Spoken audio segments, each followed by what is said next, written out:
Jasper Tsang Yok-sing founded Hong Kong's biggest pro-Beijing party and is a former president of the Legislative Assembly, Hong Kong's mini-parliament. What were your thoughts on the night of June the 30th, 1997, as you saw the Union Jack being lowered, the Hong Kong flag, the Chinese flag being raised? What was your overriding emotion at that time, if you can recall? I think, like most other people in Hong Kong, we were more, let's say, more optimistic than we should have been. We took a rather simplistic view. So I think that was the feeling among most of us, whether pro-Beijing, pro-democracy, anyone. So now that the British are going away, we are now masters of our own house. So let's get up and do something for Hong Kong. Now we're 20 years on from 1997. Society seems more divided now, particularly politically. Our society has always been divided, as I see it. You know, back in the 1960s, there were the leftists and then the other people. Or there were the nationalists then as well. I mean, the Kuomintang supporters then, fighting against each other. So the community in Hong Kong has always been divided. Has China stuck to its side of the agreement? Well, let people point out which promises China made have been broken by the Chinese government. Please. Well, what about the booksellers who disappeared? What about tycoons who vanished from their hotels in Hong Kong? What happened?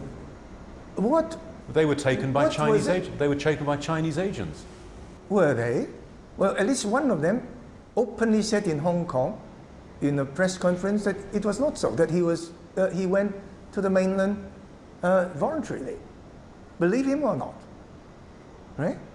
Other things happened outside Hong Kong, not in Hong Kong. So now we don't know, but the only, I believe, indisputable fact about that incident, the booksellers incident, is no one in authority in China has come out and said, look, we have the power to come and grab people in Hong Kong. But why would they say that? Well, some people may think that they have such power. But no, if someone says this, then you can definitely say that is breaking a promise. So there's no proof, you're saying, that China was behind these disappearances? There's no proof, or there's no reason, whatever, that we should believe that anyone in authority in China has deliberately broken the rules in one country, two systems. You have said that you want to try to heal the rift between Hong Kong and China. What is that rift? What I said, I believe, was I wanted very much to see the rift sort of bridged. Not that I, as an individual, think that I have the power or I have the ability. So how can that rift be healed, do you think? My basic belief is Hong Kong people, on the one hand, must realize that one country, two systems is China's policy on Hong Kong. It is the Chinese Communist Party's policy on Hong Kong. The policy will continue as long as the Chinese government and as long as the Chinese Communist Party believes that it is good for the country. A lot of people have said that you would actually make a great chief executive because you were a committed communist in your youth. You've contributed to the community by being a headmaster. You were president of LegCo. You founded the biggest pro-Beijing party. You tick all the right boxes. What went wrong? Well, ability and competence aside, no one can become a really good chief executive of Hong Kong unless he or she has the trust of both Hong Kong people and the central government. My sort of way of thinking does not agree very much with the officers in charge of Hong Kong affairs. So this is it.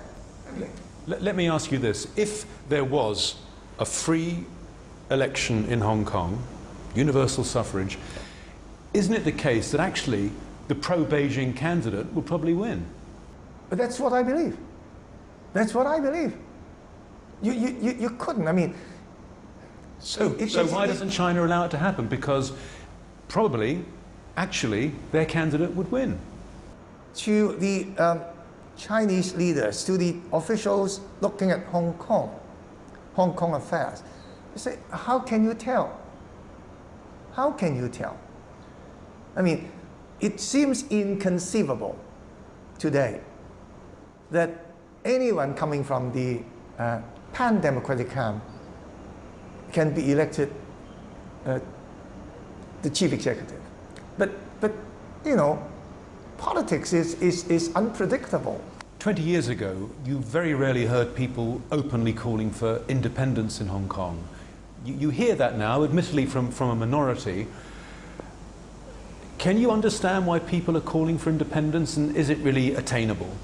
I think the most obvious reason is, of course, young people, some young people, are losing their confidence in one country, two systems. It is this worry, this fear that their lifestyle, the way of life in Hong Kong is going to change in the near future.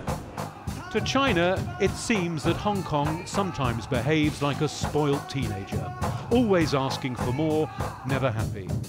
But Hong Kong would probably reply that decades of freedom that have helped to make this place the economic envy of the world are worth fighting to protect.